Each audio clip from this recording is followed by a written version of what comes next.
Alex Pereira versus Israel Adesanya 2 takes place on April 8th, just 2 weeks away, shy of. This fight is really interesting. We never seen a fight like this where we've seen it 3 times, once in the octagon, twice in a squared circle, where the same person has won every match. The reason the rematch is going on is because Israel Adesanya accomplished more and put up more numbers than every middleweight except Anderson Silva. Funny enough, he was about to complete his first ring when he lost to Alex Pereira in the UFC.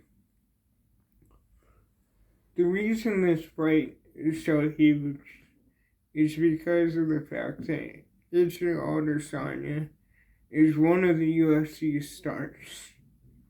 He's one of the people they put all the promotion behind and boosted up to be a face of the UFC. Even without the belt, I believe he will be a face of the UFC. Just like Jorge Masvidal, just like Conor McGregor. Alex Pereira, though, has an ability no other fighter has in reaching for a win. Like, the adjustment he made in the 5th round in the first UFC fight, God, this is gonna get confusing, was instant. His corner told him he needs to finish the fight. That's exactly what he went out and did. I wonder if the UFC would get behind him. Personally, I watched his gory matches. I watched both the Israel Adesanya fights, as well as a few others in the compilation. This guy is a freak of nature. Apparently he comes in fight day at 220. By cutting him to 185, obviously, to fight, he boosts up to 220 on fight night, which is fucking absurd. His hands are the size of bricks. Like, this guy is not natural whatsoever. But for the UFC, he's perfect in a way. He's a Brazilian fighter, just like, the old legends, the Vitors, the Silvas, all of them. Brazilian market is highly profitable. We all know this. With what he can accomplish in the UFC at his age. Let me figure out his age here. 1 second. Alex Pereira.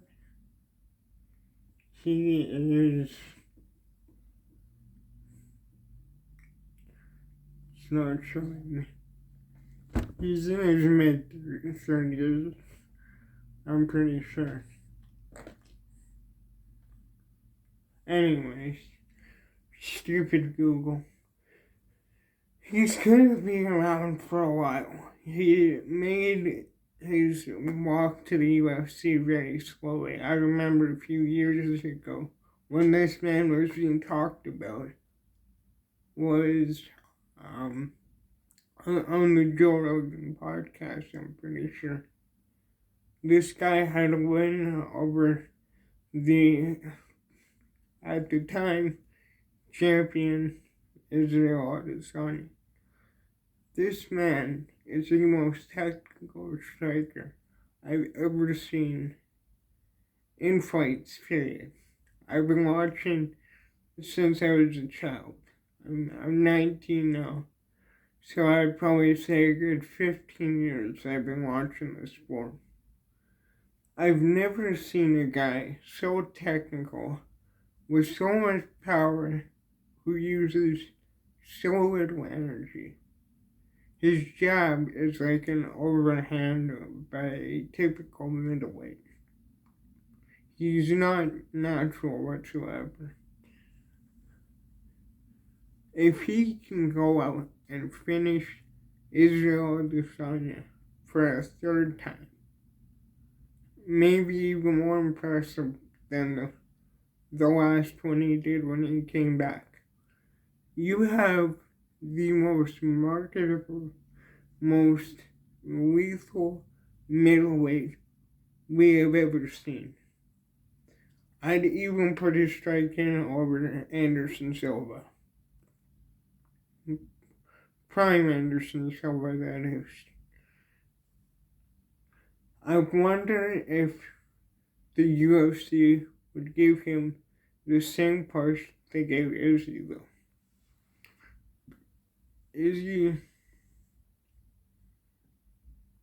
Izzy was given a massive push when he was a contender coming up, when he fought Anderson Silva in that incredible fight. They were putting everything behind him. Alex Pereira is around the same story. They pushed him up quick, put him in the title fight. Successfully, he beat Israel Adesanya. But this man is a silent character who just mauls people. Who desecrates. Look at what he did to Strickland. Strickland is one of the main contenders. He easily dispatched of Sean Strickland. With little energy. This guy is a freak of nature. I personally believe he's going to win this fight in 2 weeks. I believe it's going to be a fairly dominant. I don't know. Maybe Adesanya will win the start of the fight, but I think Alex is going to get it done. Anyways, what do you guys think about the pressure on Izzy? Do you think Alex Pereira is marketable? Personally, I believe he is insanely marketable just by being a Brazilian and a dominant Brazilian. Let me know what you think in the comments. This has been Tactical. Leave a like, comment, subscribe, hit that bell, and yeah, later.